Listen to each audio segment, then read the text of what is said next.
In today's video, I'm going to teach you how to navigate through the steps for creating a new ledger account using the chart of accounts. Let's get started by ensuring you know where to find everything you need for this process. First, you'll want to head over to your left-hand sidebar and locate the Accountant module. Once you spot it, give it a click, and then proceed to select the chart of accounts from there. It's like laying the foundation of a house. This is where all your financial accounts are structured and managed. Once you're within the chart of accounts, it's time to create a new account. Look for the button labeled Plus New Account towards the top of the page. This is your gateway to crafting a new ledger entry that suits your financial tracking needs. Clicking on this button brings you to a fresh form, ready for your input. Next, you'll need to choose the right type for your account. Imagine this as categorizing your belongings. You need to know where to place each item to keep everything organized.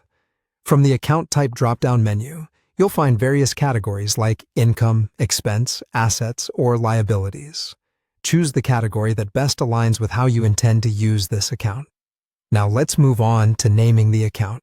This is your chance to be clear and precise. Your account name should immediately convey its purpose. Enter a name that reflects the ledger's role. For instance, Sales Local if you're tracking sales within a specific region, or Rent Expenses for your monthly rental payments. A meaningful name makes future references easy and straightforward.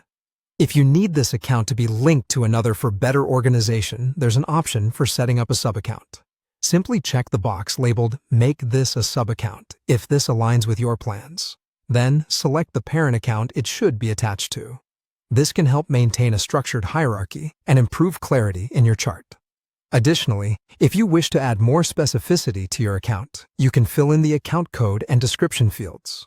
This step is not obligatory, but it can offer extra detail and context, making your accounts easier to identify and understand at a glance. Codes can standardize entries, while descriptions can provide quick insights into the account's intended use. Finally, to make your new ledger account official, click on the Save button. This action solidifies your entry and ensures it is incorporated into your chart of accounts. It's as simple as that. By now, you should understand your way around setting up a new account from start to finish. Remember, keeping your accounts well organized will make managing finances much less of a hassle. Thanks for joining in, and I hope this makes your bookkeeping as seamless as possible.